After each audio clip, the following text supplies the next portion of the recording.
con el CPAP. También presenta un cuadro de ansiedad, depresión leve en tratamiento con benzodiazepinas, en este caso es bromazepam, de 1.5 miligramos, 1 o 2 comprimidos al acostarse. Antecedentes personales patológicos, empezó a consumir sustancias hace 16 años, perdón, de los 16 años, hace 15 años incrementó progresivamente la cantidad de consumo diario.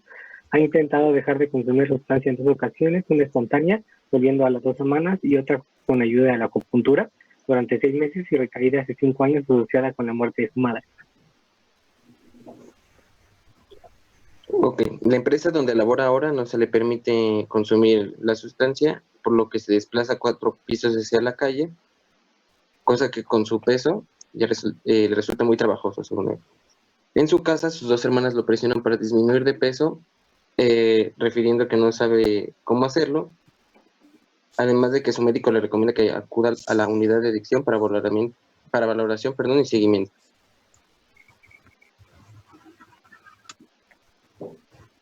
Antecedentes familiares, ambos padres obesos, finados por infarto agudo en el cardio antes de los 70 años, 4 hermanos, 3 de ellos con obesidad moderada, todos fumadores, una hermana con múltiples ingresos por depresión mayor.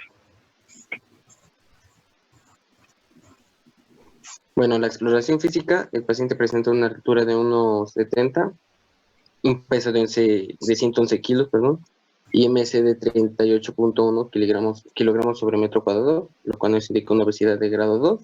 Está normohidratado, presenta dificultad respiratoria, causada por subir 2 pisos hasta el consultorio, una tensión arterial de 146 sobre 105 y una frecuencia cardíaca de 90 latidos por minuto, y una frecuencia respiratoria de 18 respiraciones por minuto.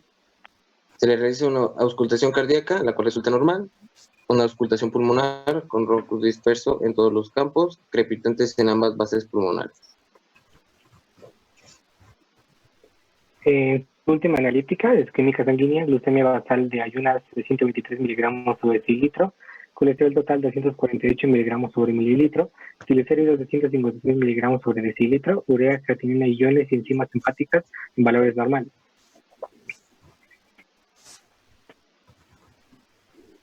Además, se le realizó una entrevista sobre su problema de adicción, incluyendo un test de Fagerström y una evaluación psicológica mediante una entrevista, además de un test de Hamilton para evaluar su depresión. En el test de Fagerström tuvo una puntuación de 9, lo cual nos indica una dependencia alta a la nicotina, y en la puntuación del test de Hamilton es de 12, lo cual nos indica una sintomatología depresiva de menos rango.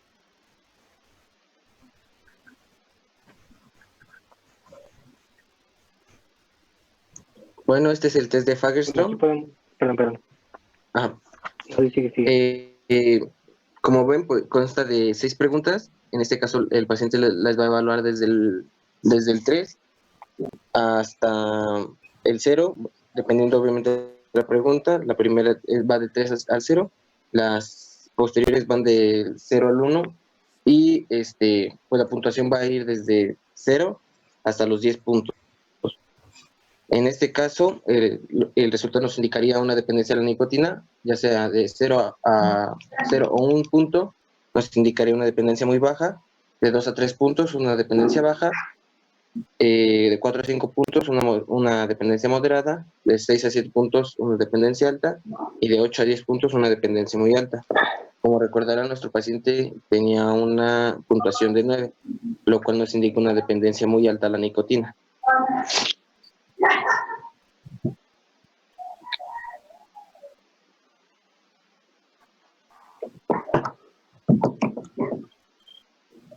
Además, en estas alternativas de tratamiento se propone hablar con la familia para que también sea un tratamiento conjunto, para ayudar a crear un ambiente en el que les favorezca el cese del hábito, porque realmente, por ejemplo, bueno, como dicen las antecedentes familiares, si el hábito es que todos los familiares consumen la sustancia, pues realmente no tiene sentido, ¿no? Que solo un paciente lo haga mientras que su familia está necesitándolo ahí, ¿no? Y además se trata adecuadamente de sus comorbilidades, como la obesidad en este caso, la depresión y la hipertensión que tiene. Bueno, aquí podemos ver aquí unas vías de medicamentos, por ejemplo, los patches de nicotina, los chicles o las grajeas, que son las que se ocupan más más frecuentemente, reducen obviamente la nicotina en su ansiedad por la nicotina y un poco de la adicción, aunque también se pueden ocupar otros medicamentos, por ejemplo, como la naltrexona, la mustirona, la miclobimida o la pelegrina, ¿vale? Bueno, ya creo que después de todo, ya vieron que tiene un cuadro de hipertensión, tiene ciertos infiltrados en sus radiografías, etcétera, tiene alguna dificultad para subir escalones, falta de aire. ¿Qué sustancia creen que está afectando a este paciente? ¿Tabaco? Eso sí, tabaco. Sí, ¿verdad? Está muy fácil. No es cierto. No, pues sí, afecta el tabaco, es principalmente lo que afecta. Aquí les traigo un poco más de lo que es el mecanismo de acción de la nicotina. Sabemos que la nicotina está implicada en los cigarrillos en 1 a 2 gramos aproximadamente. Y bueno, esto no se los puse en las antecedentes personas patológicos porque pues, bueno, le iban a preliminar. Pues ya que un fumador a razón de 50 a 55 cigarrillos al día y 2 cigarros habanos al fin de semana. Bebedor de medio litro de vino al día y no declara uso de otras drogas. Y un poco recordando más el mecanismo de acción de la nicotina, se dice que es un agonista selectivo de los receptores de acetilcolina en los glandos autonómicos y la corteza adrenal y el cerebro, liberando dopamina que, como ya sabemos, genera un estado de placer y dependencia psicológica, así como de reforzamiento positivo. Se dice que en dosis bajas se estimula la vigilancia y el rendimiento cognitivo y tiene, como ya les comenté, tiene un efecto reforzador en el sistema límbico mediante la vía neuronal del placer de la serotonina o de la dopamina. También como hemos identificado en otras clases, tiene efectos vasoconstrictores periféricos que causan hipertensión arterial, que pueden causar otras cosas, trombosis, taquicardia y afectaciones cardíacas. Y se dice que en dosis altas puede producir un bloqueo ganglionar, causando parálisis y dificultad respiratoria. Y ya, también pacientes fumadores de larga evolución pues pueden causar cáncer, no solo de pulmón, sino de muchas otras alteraciones del cuerpo y orgánico.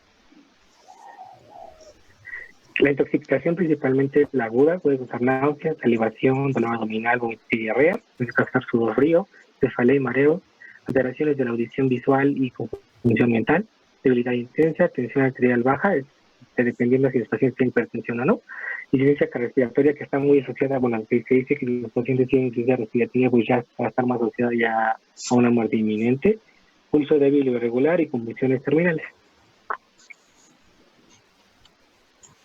Bueno, el síndrome de abstinencia del tabaco, en este caso, va a aumentar la somnolencia, va a aumentar la fatiga, va a presentar cefalea, disminución de la capacidad de concentración, puede llegar a presentar parestesias, malestar estomacal, como ya había mencionado mi compañero, y una importante sensación de hambre. Para esto se pueden utilizar dentro del tratamiento, que ya había mencionado mi compañero, algunas alternativas de nicotina para disminuir la sintomatología del síndrome de abstinencia. Hay que tener mucho cuidado y hay que seguir pues de manera adecuada y estricta las indicaciones de dichos tratamientos y tener cuidado con la sintomatología de este síndrome de abstinencia, debido a que puede presentar un cuadro de irritabilidad, impaciencia, sentimientos de frustración, ansiedad, incremento del estado afectivo negativo e incluso depresión. Además de esto, debemos tener cuidado con toda la sintomatología presente, porque como ya sabemos también, la adicción al tabaco no es la única patología que tiene este paciente, también tiene la hipertensión arterial, también tiene obesidad, entonces todos estos nos pueden exacerbar algunas de las otras patologías. No sé si tengan alguna duda hasta aquí. No, Charlie, gracias. Ok, pues en ese caso esto sería todo de nuestra parte. De tratamiento para dejar de fumar, ¿qué revisaron? Bueno, para ¿Esto de los parches? Sí. Nada más los parches. ¿Qué, perdón? Los parches de los chicles de nicotina para disminuir un poco la ansiedad y la abstinencia. Sí, el otro equipo que revisó tabaquismo, ¿tendría algo más que agregar? Pues no realmente, doctora. En todo caso, solamente recordar que hay diferentes formas de administración del tabaco, que no solamente se puede ser fumado, sino que también se puede consumir por medio de este tabaco masticable. Ujú. Pueden haber así otras formas de administración y que, por ejemplo, se secreta en la leche materna. Razón por la cual, entre muchas otras, se debe desincentivar a las mujeres embarazadas a el uso del tabaco. Pero fuera de ahí creo que cubrieron todo bastante bien. Sí. Sí, el tabaco es algo que, bueno, el tabaquismo es algo que ahorita con la pandemia y síndromes respiratorios y eso, muchas personas van a querer dejar de dejar de fumar, o sea, ya de suspenderlo. Entonces sí es importante que sepan lo de los parches, que se usa, hay 3 presentaciones de la marca principal, esta de Nicotine, hay de 7, de 14 y de 24. Y el tratamiento pues empieza con la fase 1, que es la de más, la de 21 miligramos, hasta llegar a la fase 3. Entonces, pues se va suspendiendo el tratamiento, más o menos es 12 semanas, no debe de estar más de 12 semanas. Y otro de los buenos tratamientos, bueno, hay que ver si hay ansiedad o qué, si puedes ayudar a lo mejor con un trastorno de ansiedad generalizada, si tratar el trastorno de ansiedad generalizada con ISRS. Y también el uso de otros fármacos para dejar de fumar. Hay uno pues, de reciente, digamos, inclusión en México, que es la vareniciclina o el Champix. Entonces, ese es un medicamento bastante bueno que lo que hace es bloquear los receptores de nicotina. Entonces, tiene 2 funciones, a veces funciona como antagonista y a veces como agonista de nicotina. Entonces, bloquea los receptores y ya suspende como el deseo de fumar. Y este medicamento se usa, es un comprimido de 0.5, 2 veces al día, primero por 3 días, luego usas el mismo primero es una vez al día nada más, ya luego 2 veces al día y por una semana y luego ya hasta ya de 1 miligramo, pero ya 2 veces al día y eso también por 11 semanas. Ya una vez que el paciente dejó de fumar, se pueden usar otras 12 semanas otra vez de continuación con la vareniciclina. Es un medicamento seguro, pero tiene algunos efectos como que da sueños a veces como demasiado vívidos. En ocasiones ha sido asociado al intento de suicidio o como deseo suicida, entonces hay que descartar síndromes depresivos antes de usarlo. Entonces es un medicamento útil en el tratamiento de tabaquismo. Ese, sobre todo, aparte de los ISRS, otro medicamento que funciona muy bien, que es para antidepresivo, es el bupropión o anfebutamol, que sí lo pusieron en la diapo anterior, creo. ¿Perdón? Entonces, ¿un parche dura 12 semanas o...? No, el parche se pone una vez al día. Ah, ya. Ah, ok. Gracias. Pero puedes usar en los parches hasta 12 semanas. Ah, ok. Gracias. Y pues lo que se trata es que si ya cuando inicia los parches que no fume o que sí suspenda mucho baje mucho la cantidad que fuma, porque si no podría tener pues algunos síntomas de intoxicación. Entonces hay que tener cuidado con que vaya bajando la dosis.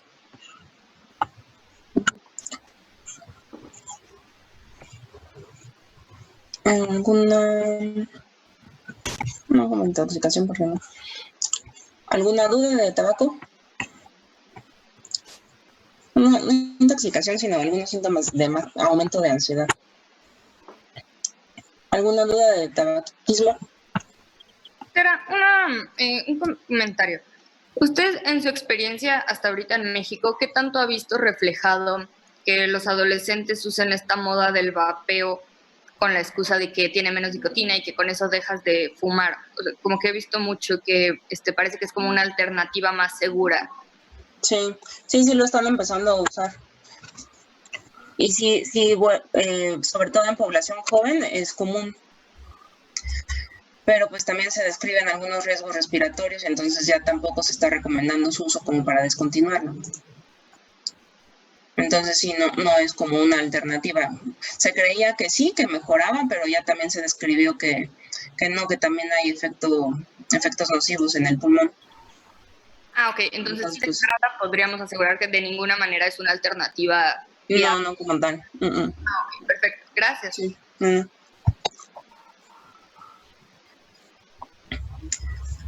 Ok. Entonces, sí, o sea, los parches sí son buena alternativa en el Champix y otro tratamiento bucopión y buscar como Lilidan como en todos los demás trastornos. Entonces, el equipo 4. Hola, ¿cómo estás, Alejandra? Hola. Habla de González. Estamos aquí Está el desde, doctor. estamos Enrique. aquí desde la clínica. ¿Qué pasó? Estamos aquí desde la clínica Churubusco. Nada más quería comentarles, hay que tener cuidado con lo del tabaco, estos sustitutos del tabaco del cigarro electrónico. Hay estudios en donde mencionan que incluso la gente hasta fuma más y también tiene dosis de nicotina y también es dañino para el pulmón. Entonces no es una alternativa para nada sana. Y al contrario, las personas como creen que es una alternativa saludable, incluso hasta fuman más con el cigarrillo electrónico. Entonces salió peor el remedio que la enfermedad. Entonces como comentario, ¿no? Así rápido. Sí. Sí, está como muy reciente que sí causa también efectos nocivos al pulmón. Sí, gracias.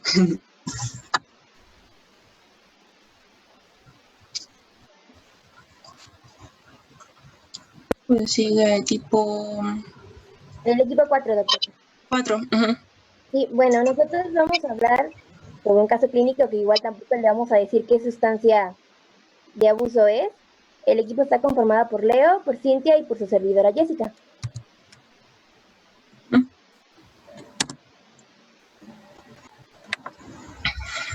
Bueno, comenzando.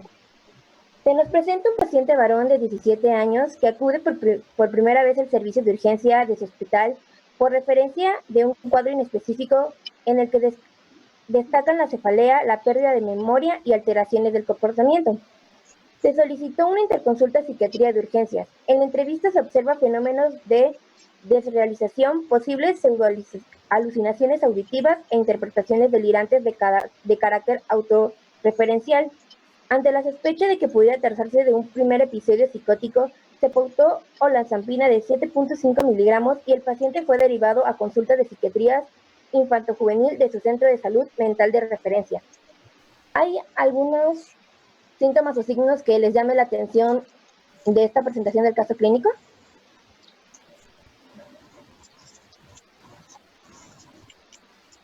Tal vez la alteración del hígado. Sí, exacto, la alteración de comportamiento. ¿Algo más? Las pseudoalucinaciones auditivas. ¿Correcto? Bueno, comenzamos con la siguiente diapositiva. 2 días después, vuelvo a acudir al servicio de urgencias, pero ahora va a ser acompañado por su tutor, refiriendo agravamiento de la clínica que tenía anteriormente. Se le volvió a derivar a la unidad de psiquiatría infantojuvenil del Hospital de Basurto, con el diagnóstico de precisión de episodio psicótico y una pauta de tratamiento con risperidona 6 miligramos al día.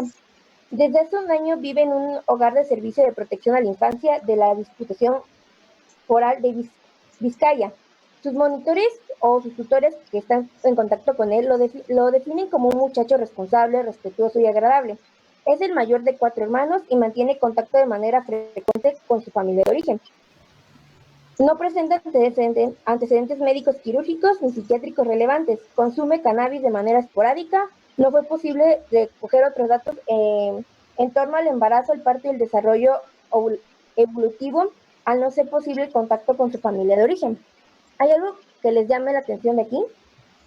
Que el diagnóstico de presunción es un episodio psicótico y como antecedente tiene que es un muchacho responsable, respetuoso y agradable.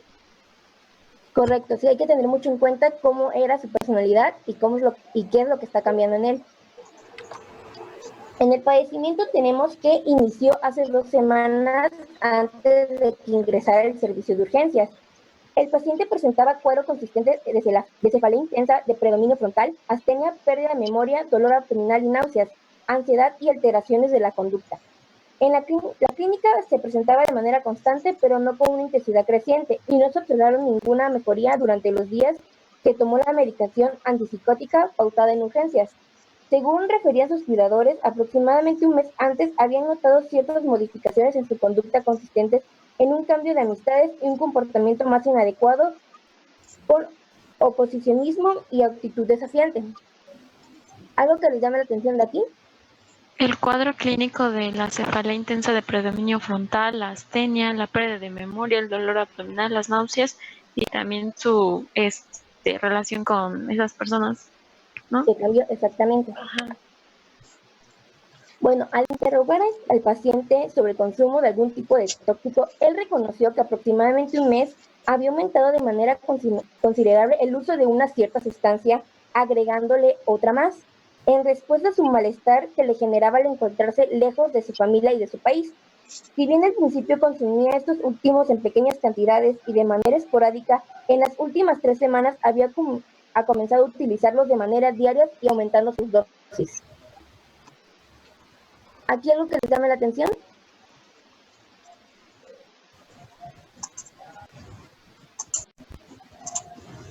El consumo de la nueva sustancia tóxica y que además le agregaba otra, o sea, las combinaba todavía.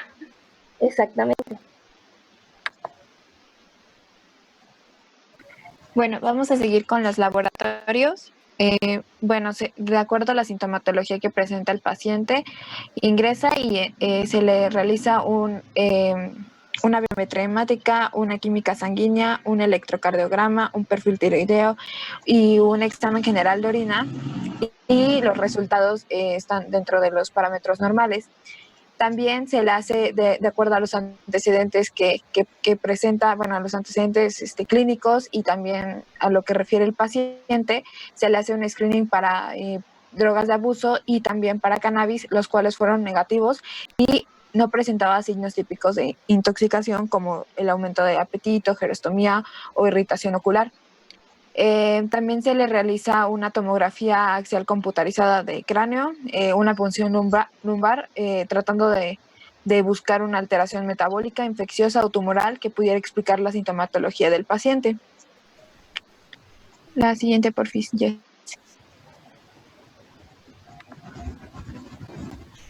Y bueno, de acuerdo a la evolución del paciente, al ingreso, pues se sospecha de un cuadro clínico que pudiera corresponder a un delirium secundario a una intoxicación por inhalantes orgánicos, y por lo cual se va a suspender la risperidona y se indica lorazepam 3 miligramos al día y se observa la evolución espontánea del paciente.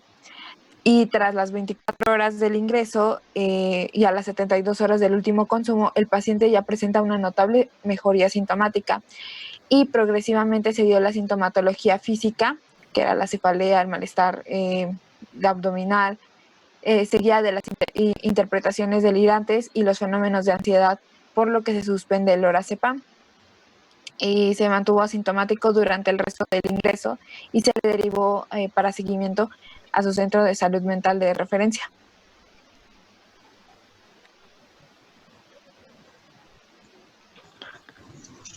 Ok. Y bueno, también para la exploración física va a presentar fluctuaciones a nivel de conciencia, dificultad para mantener atención, la concentración y da una apariencia de estado confuso. Pero el paciente está orientado en tiempo y espacio, eso es como algo importante aquí. También va a tener limitación lingüística porque el lenguaje era farfullante y de difícil comprensión. Sin embargo, tenía una actitud adecuada y colaboradora, y también tenía un marcado nivel de ansiedad con fenómenos de despersonalización. Y refería a interpretaciones delirantes de carácter autorreferencial, sobre todo durante los consumos y alucinaciones sinestésicas. Y bueno, de acuerdo, esto ya lo mencionó Jess, y de acuerdo a esto, antes de que le cambies, Jessie, ¿cuál sería su diagnóstico final?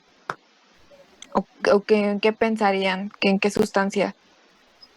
¿No podría ser un cuadro de paranoia inducido por consumo de cannabinoides? Podría ser, pero le hicimos una prueba de cannabis y resultó negativa.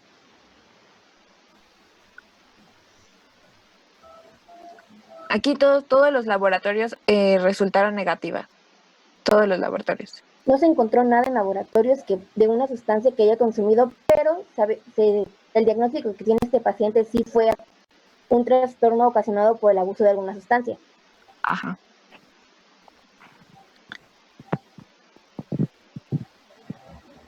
¿Alguien? Pues habían mencionado que tenía delirium secundario, intoxicación por inhalantes, ¿no? Entonces, pues pudo haber sido, no sé, cualquier tipo de inhalante como pegamento, gasolina o cualquier hidrocarburo. Sí, exacto. O sea, se ingresó con ese diagnóstico, pero habría que comprobarlo, por eso se le hizo los laboratorios, la exploración física a este paciente. Y ahora sí, la que sigue, por fin. Y bueno, de acuerdo, muy bien, Karen. Lo que decía Karen, pues sí, era un delirium secundario, una intoxicación por inhalantes orgánicos, y pues el síntoma nuclear de nuestro paciente o patognomónico va a ser la clínica confusional, que está consciente en fluctuaciones a nivel de conciencia y tiene una dificultad de atención y concentración. También presentaba los síntomas orgánicos como el mareo, el lenguaje farfullante, náuseas, anorexia, confusión y una disminución a nivel de conciencia. Y este fue de resolución espontánea, sin utilizar ninguna medicación antipsicótica durante el periodo mínimo necesario. Y aquí, pues lo que les mencioné, los inhalantes pues no se van a detectar ni en orina ni en ningún método de screening convencional o que tuviéramos un acceso rápido. Solamente con una cromatografía de gases podría detectarse. Sin embargo, este no es algo que esté accesible en un servicio de urgencias. Y ya eso sería todo de esta diapositiva. ¿Tienen alguna duda de esta antes de que empecemos a la explicación? ¿Hasta ese momento tienen alguna duda? No, Leo, gracias. Ok. Bueno, pues ya les habían dicho las chicas que el diagnóstico del paciente era secundario a inhalantes y ahorita vamos a ver rápido en qué consisten.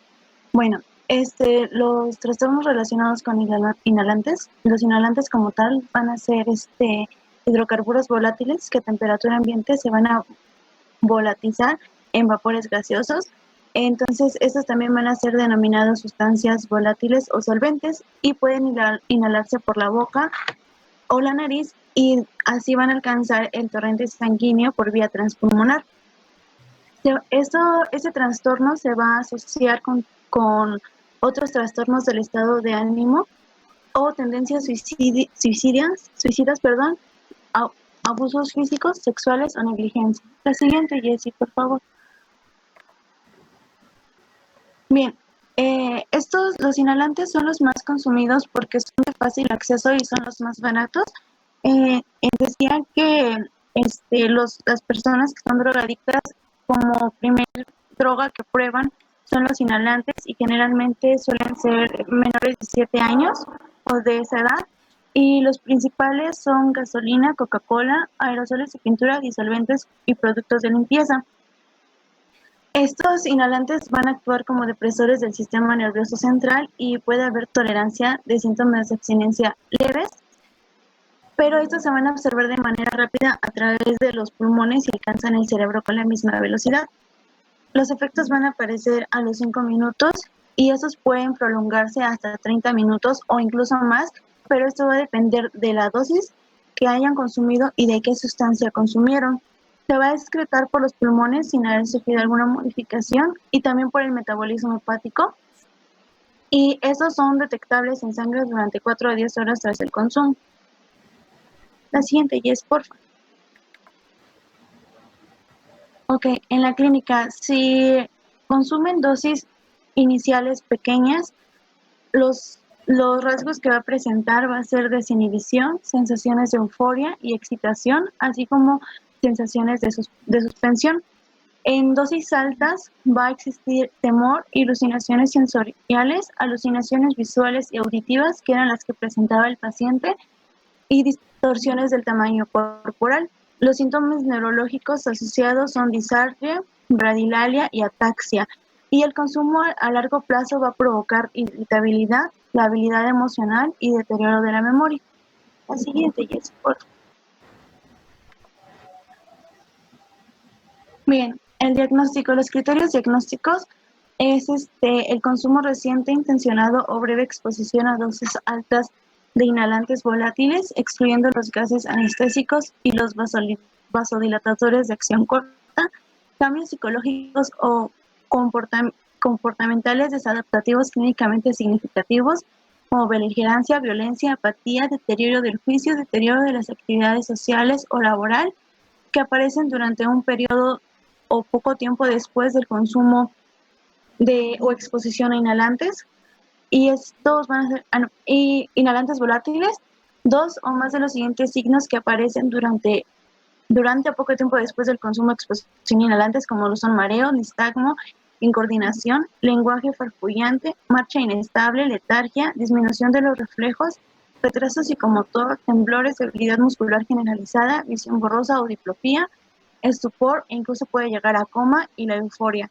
Y pues estos síntomas no son debidos a enfermedad médica ni se explican mejor la presencia de otro trastorno mental. Bueno, ya como diagnóstico para estos tipos de pacientes, pues principalmente va a ser ambulatorio o en caso de que ya sea un poco más grave, se puede ya institucionar al paciente, ya ingresarlo a un hospital, pero va a depender obviamente del tipo de paciente y también el tiempo que ha estado, puede decir, consumiendo, ingiriendo este tipo de sustancias inhalantes. Lo que hacen con este tipo de pacientes principalmente va a ser la terapia conductual para cambiar esos, como que terapia conductual, y también podría haber terapia grupal, principalmente para ver qué es lo que está causando que estos pacientes estén inhalando estos orgánicos. No sé si tengan alguna duda, chicos.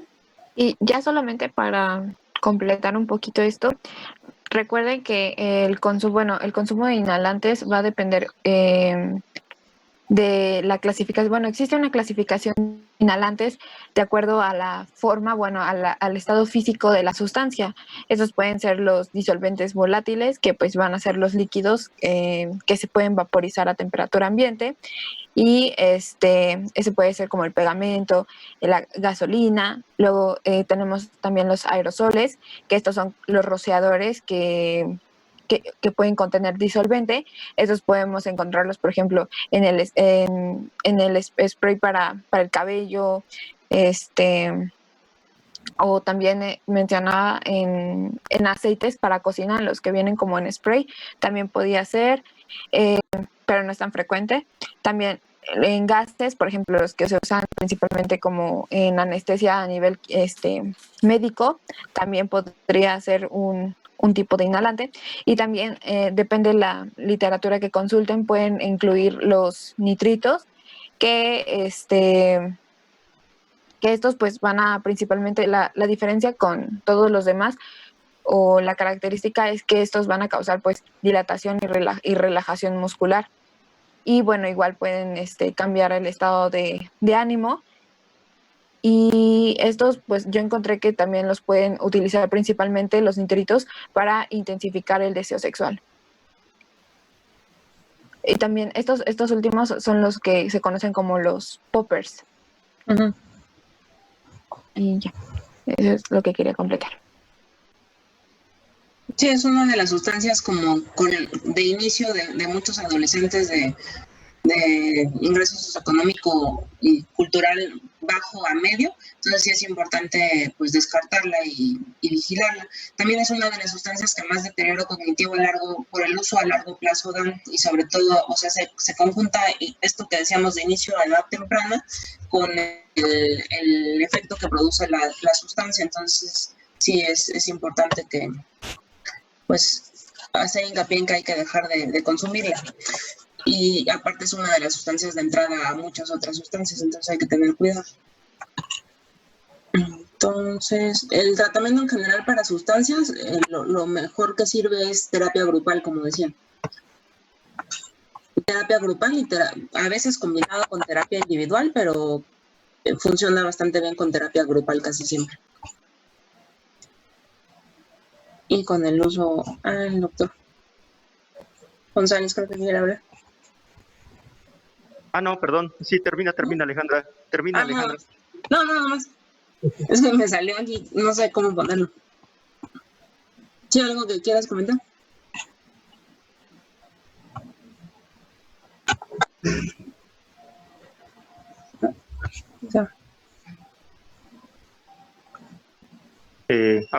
Bueno, sí me escuchan, sí.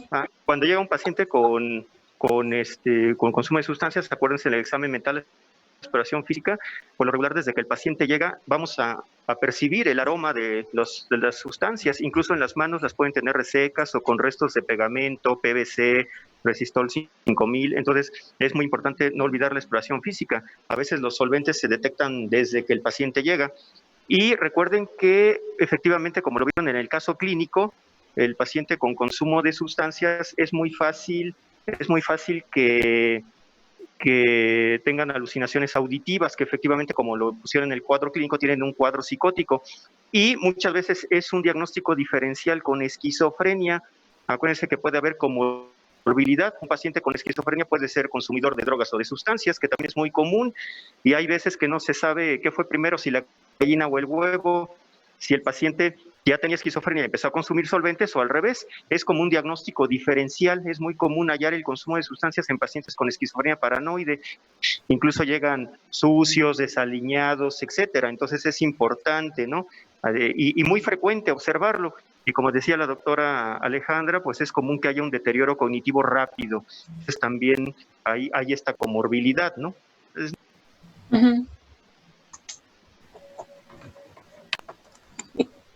Entonces seguimos con el equipo. Vamos al equipo 5, por favor. A ver si llegamos. Bueno, vemos cómo vamos de tiempo. Voy a compartir mi pantalla. Sí.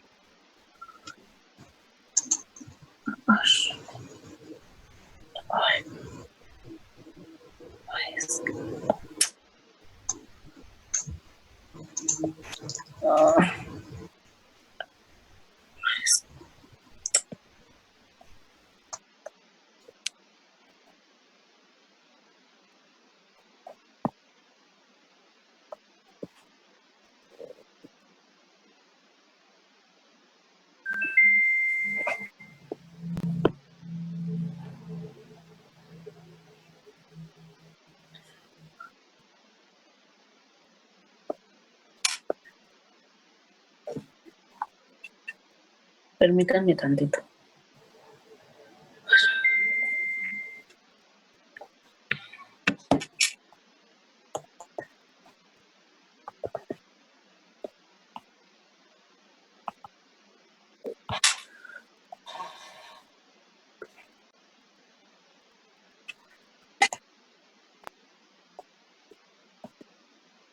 Es que no lo encuentro. Ay.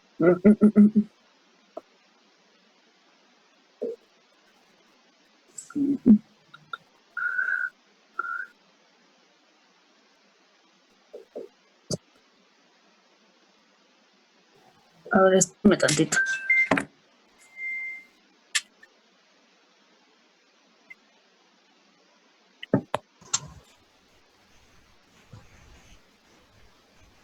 Si el equipo 6 la tiene a la mano, pues podría también el equipo 6. ¿Cómo vas, Fernando?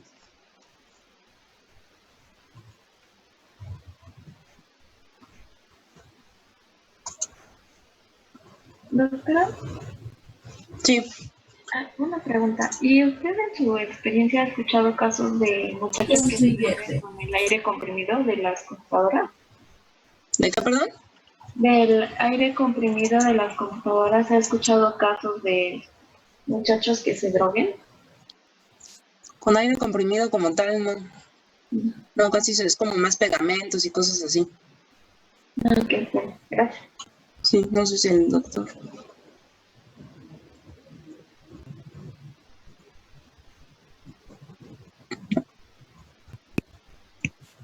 No, realmente no es muy frecuente. No, ¿verdad? No. Yo tampoco he visto. Es muy frecuente. Ok, gracias. Sí, Jimé, sí se ve ya. Ya se ve, Jimé. El audio. Y ahora no puedo prender el micrófono. Si quiere, comenzamos el equipo 6, doctora. El equipo para 6, que sí. ella pueda. ¿Sí? Para que ya no haya. En lo que se la mandan por mail o algo así, o a ver qué pueden ver. Espero a que dejen de compartir para que yo... Tú puedes compartir, según ¿Sí? yo. A ver, deja. Podemos aquí. Sí puedes. Según yo, sí podrías. Ok, entonces voy a hacerlo. Ujú. ¿Ya se está compartiendo?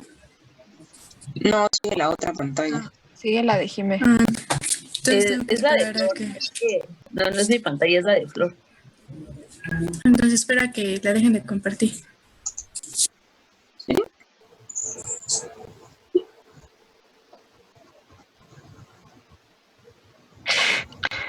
Creo que usted puede desactivar esa opción de dejar de... ¿Ya puedo?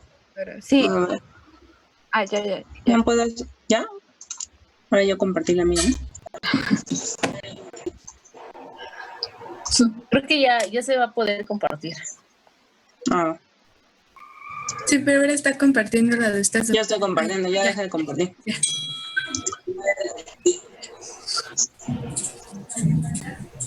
¿Y ahora sí ya se ve? Sí. Ok. Bueno. Sí.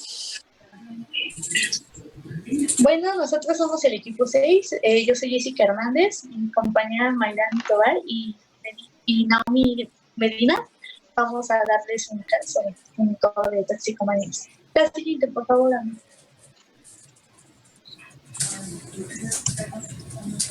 Bueno, ficha de identificación. Es una mujer de 33 años con antecedentes personales de dependencia a múltiples sustancias. Es madre soltera de un niño de 12 años y no tiene pareja estable actualmente. Trabaja como encargada de mantenimiento. El motivo de consulta es que acude al servicio de urgencias en la unidad de hospitalización de salud mental, en ambulancia acompañada de sus hermanas, presentando ansiedad, irritabilidad, insomnio, fotofobia, parestesia, sudoración, palpitaciones y síndrome pseudogripal. Siguiente, por favor. Bueno, en la anamnesis se obtienen los siguientes datos. Antecedentes personales no patológicos, habita en la casa de sus padres con su hijo y cuenta con todos los servicios de urbanización. Sus hábitos alimenticios son adecuados en calidad y cantidad. Hábitos higiénicos son malos, baño diario, cambio de ropa diario, lavado de manos antes de consumir alimentos y lavado dental una vez al día.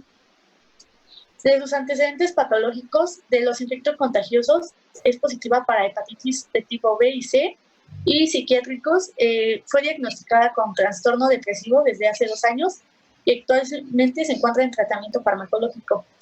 De antecedentes heredofamiliares, destaca la dependencia de su padre hacia el alcohol y una historia de maltrato en el ámbito familiar y antecedentes de distimia en la madre.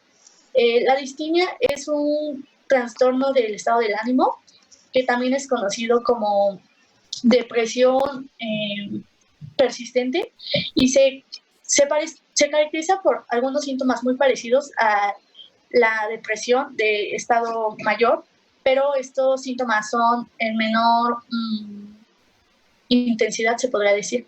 Siguiente, por favor, Amay.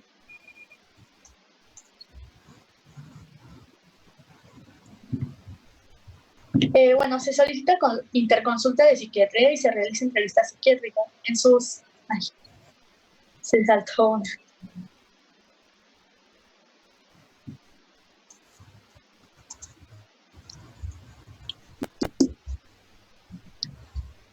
Amayla, ¿podrías regresar una? Esa es la anterior. No, como que se saltó una, que era cuando era la entrevista psiquiátrica. Esa. Bueno, en su psicobiografía cabe destacar una historia de agresiones físicas por parte del padre durante la infancia y la adolescencia. Realizó estudios primarios hasta los 13 años y inició su consumo de alcohol y tabaco a los 14 años. Su primer consumo de heroína y cocaína fue a los 16 años y entre los 16 y 20 años refiere haber consumido cantidades diarias de 1,5 paquete de tabaco, 24 gramos de alcohol, 1 a 2 gramos de heroína por vía parenteral y 1,5 gramos de cocaína desnipada. No precisa la cantidad diaria de cannabis consumida y a los 21 años quedó embarazada. A los 23 años ingresó a un programa educativo terapéutico para abordar su problema de dependencia. Hasta el momento, aquí le llama la atención algún dato.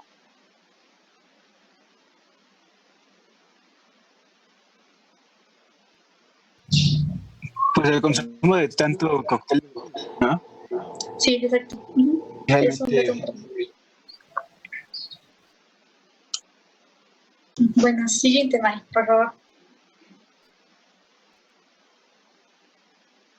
Bueno, a los 26 años recibió alta y se incorporó a la vida laboral en la hostelería y servicio doméstico e inició la convivencia con una pareja durante 4 años hasta que éste tuvo una recaída en la drogadicción. A los 31 años, su médico familiar le diagnosticó un trastorno depresivo moderado y fibromialgia, por lo que se prescribió tratamiento con antidepresivos y benzodiazepinas. Mejoró ligeramente su sintomatología, si bien en los meses siguientes comenzó a hacer abuso grave y progresivo de la medicación analgésica, ansiolítica e hipnótica. Ha mantenido la abstinencia en cuanto a otras sustancias tóxicas. La paciente refiere que en algunas ocasiones ha sufrido episodios caracterizados por somnolencia, intensa fatiga, mareos, dificultad para deambular, disartria que le impedía avisar a sus familiares y se quedaba dormida y hasta la mañana siguiente que despertaba, pues ya podía reincorporarse. Cuando despierta siente una sensación de estar sedada y refiere que estos cuadros se relacionaban con el consumo de un número importante de pastillas tranquilizantes. Siguiente, por favor, Amay. Bueno, según nos cuenta la familia, en las últimas 3 semanas ha empeorado su estado de ánimo y ha abandonado sus actividades cotidianas. Sus actividades cotidianas, negándose a cualquier relación interpersonal y permaneciendo aislada en su habitación. Ha disminuido de manera importante la ingesta de alimentos y paralelamente demanda a la familia grandes cantidades de ansiolíticos, hipnóticos y antiinflamatorios. El día previo al ingreso, la familia retiró la medicamentación a su alcance, lo que parece relacionarse con lo que parece desencadenar el cuadro que ahorita padece. Y fue así como llegó al servicio de urgencias.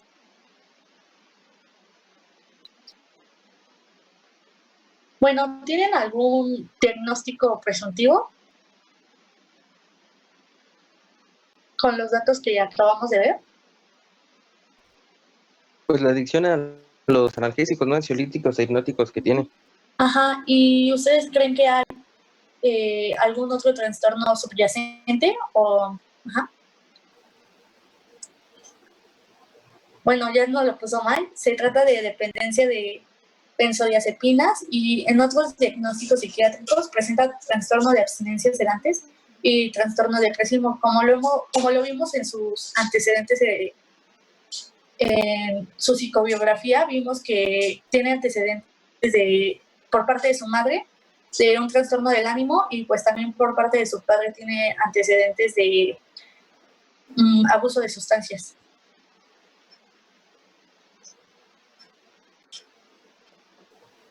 ¿Tienen alguna duda acerca del caso? No. Ok. Pareciera como por el antecedente también familiar, viene de una familia disfuncional, abuso de violencia intrafamiliar, una farmacodependencia múltiple, el cuadro distímico crónico, como pareciera un trastorno también limítrofe de la personalidad, ¿no? Sí. Sí. Bueno, vamos a continuar. ¿Sí me escuchan? No, sí, no. Okay.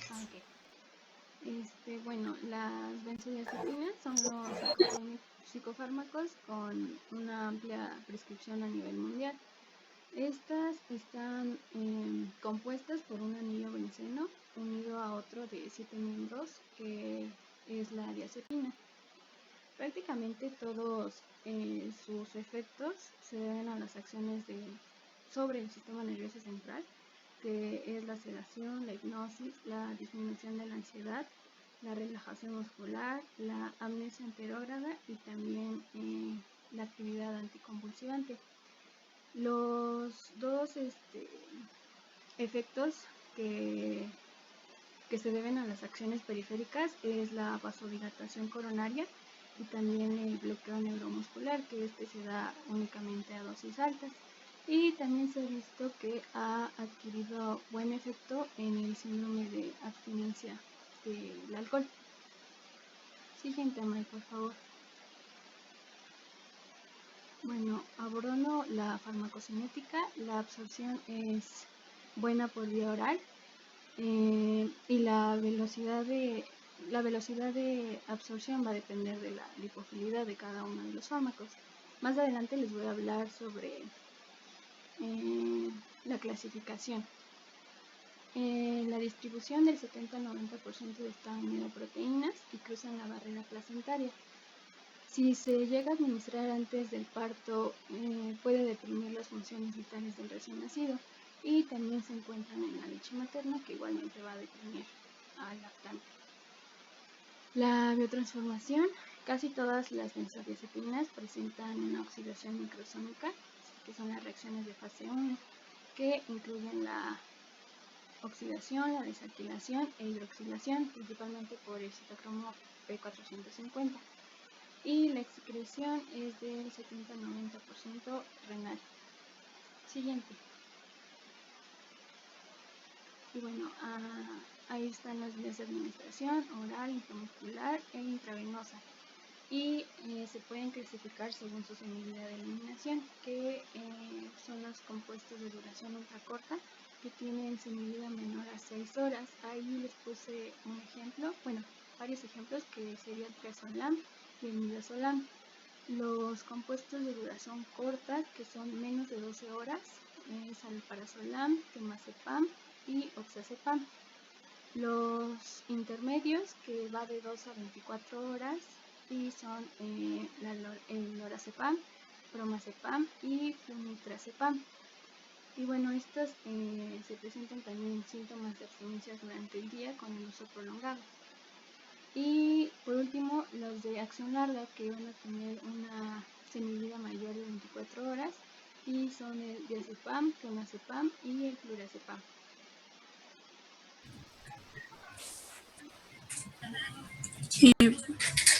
Bueno, ahora vamos a hablar sobre su mecanismo de acción.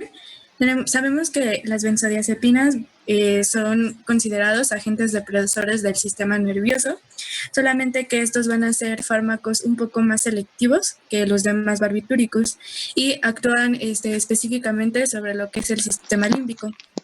Los receptores específicos para las benzodiazepinas en el sistema nervioso central van a formar parte del complejo GABA, y sabemos que el GABA va a ser un neurotransmisor que tiene acción inhibitoria.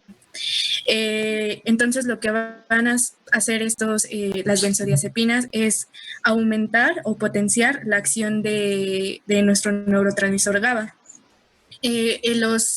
Los receptores de las benzodiazepinas se van a distribuir sobre todo el cerebro, en la médula espinal.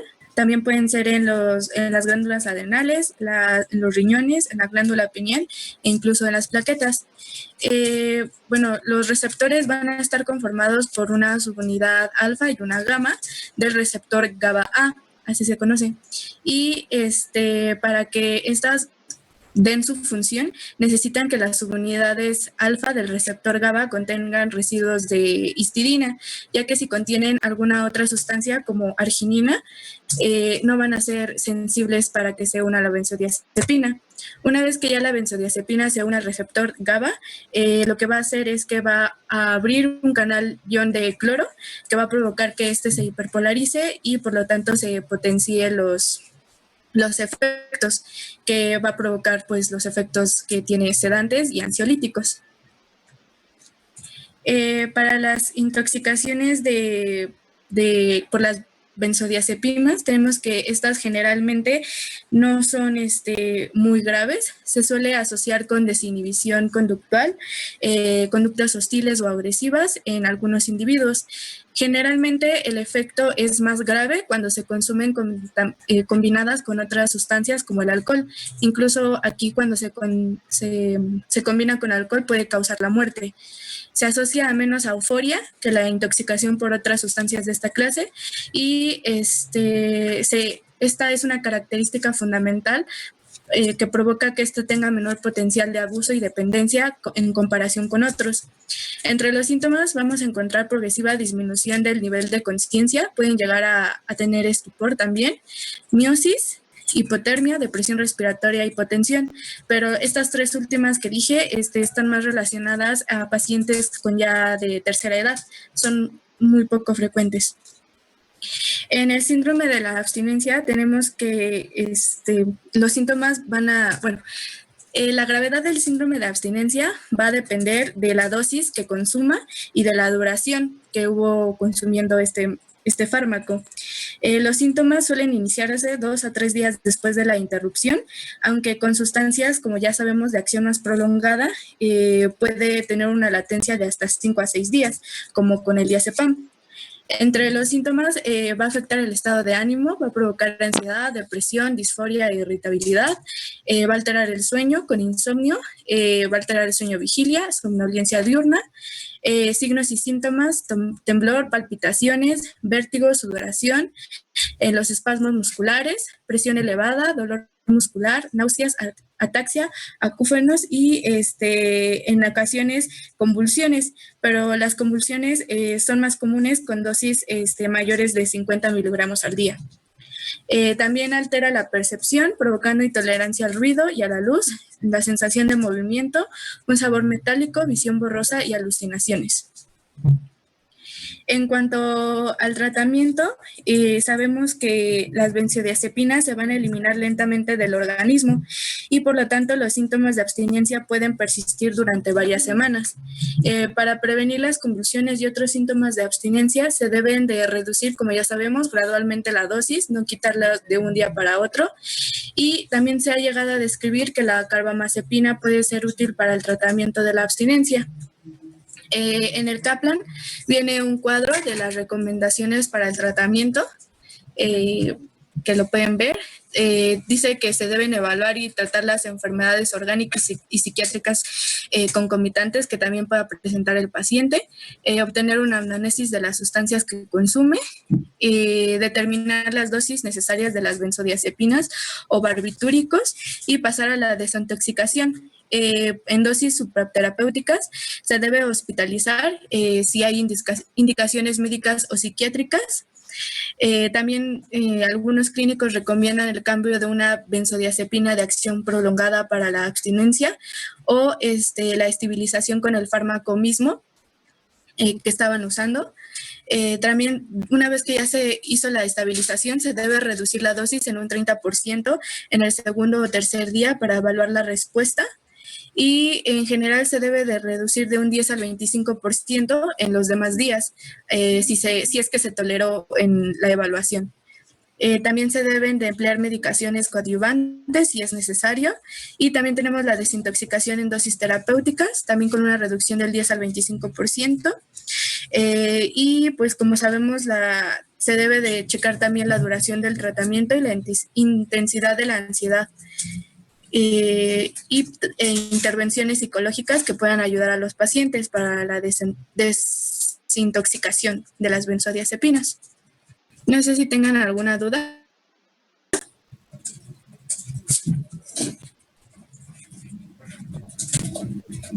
Entonces prácticamente damos en lo que decías de dar una de larga dosis para...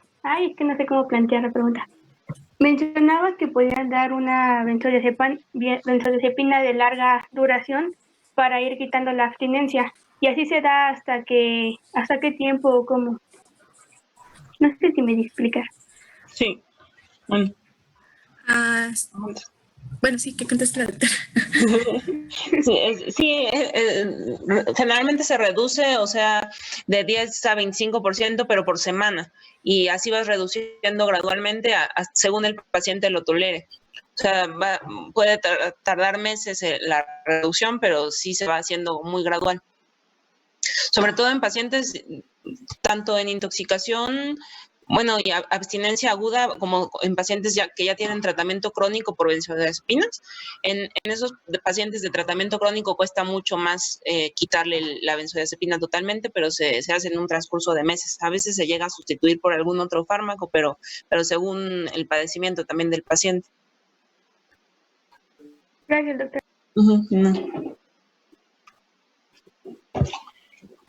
También es importante, por ejemplo, para generar menos dependencia, lo que conviene iniciar para los pacientes de tratamiento son benzodiazepinas de acción larga, para generar, pero se ha visto que a largo plazo las benzodiazepinas de acción larga generan más alteraciones cognitivas. Entonces, para pacientes con uso crónico, que de todos modos no van a reducirla, a veces se podría llegar a cambiar a benzodiazepina de acción corta para reducir los efectos cognitivos, pero de acuerdo a la edad del paciente, al tratamiento que tenga, al padecimiento de base que tenga. Bueno, esa sería toda nuestra exposición. Sí. ¿Algo que quiera aportar el otro equipo? Yo creo que ya acabamos con esto. Bueno, realmente me pareció que estuvo completo la exposición. Sin embargo, yo creo que lo único que recalcaríamos es que el uso de benzodiazepinas con alcohol va a provocar una mayor desinhibición conductual y conductas más hostiles y agresivas. Asimismo, en cuanto a los barbitúricos, que también forman parte del mismo tema, van a ser letales a dosis superiores, a 10 veces más superiores a la normal, y como tratamiento ante intoxicación por benzodiazepinas, flumazenil solamente. ¿Tratamiento qué, perdón? Por intoxicación se puede utilizar flumazenil. Flumazenil, sí. Sí, eso es muy importante. Sí, no se mencionó nada más sobre tratamiento, ¿no? En intoxicación aguda, sí, el tratamiento, o sea, el de base y mejora en muy poco tiempo es tratamiento con flumazenil. O sea, intravenosa a dosis pues alta, o sea, solución fisiológica, y flumazenil funciona muy bien. Es como si lo despertaras de repente. Sí. Y ya, en examen, lo del examen estaba viendo que lo puse en esta semana, no sería en esta semana, ya estaban asustados, ¿verdad? Bueno, ni se habían fijado. Lo había puesto para el viernes, pero no es este viernes 19, sería el viernes 26 o el sábado 27. Ok, doctor, gracias. ¿El examen abarcaría los temas vistos con usted o también con el doctor González? Porque conmigo. Ok. Sí, porque ya vieron nada más depresión. Ansiedad. Y ansiedad. Examen mental. Bueno, depresión en niños y ansiedad lo vimos en niños, entonces eso, o sea, sí podría, pues realmente sí, o sea, sí puede haber preguntas más enfocadas hacia niños, pero pues sí. Ok. De tratamiento, etcétera.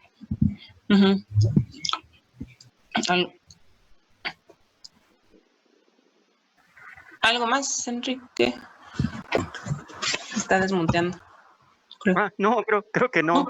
No, estuvo la clase, sí. Creo que todo bien. Sí, entonces yo creo, bueno, el examen yo creo que iré viendo a ver cómo terminamos de tiempo, a ver si el viernes o el sábado. Y ya, pues ya luego nos ponemos de acuerdo para... ustedes terminan el 8, ¿verdad? No, terminan el 10 con nosotros, ¿verdad? Bueno, no sé. No, doctor, es el 3. Ajá. El 3. El 3 terminan. Ajá. Sí, porque iniciamos hemato, luego que terminamos nefro y psiquiatría. El 6. El 6 iniciamos el 6. Ajá. Bueno. Sí. Entonces, pues nos vemos el mañana. Igual trato de empezar la clase un poquito antes de las 3 para ver si ya terminamos con sustancias. Entre 2:30 a 2:45, si llego muy tarde, pues a las 3. Sí, doctor, está bien, gracias. Sí, doctora, gracias. Bye. Hasta luego. Que tengan buenas tardes, doctora. Gracias, igual. Doctora.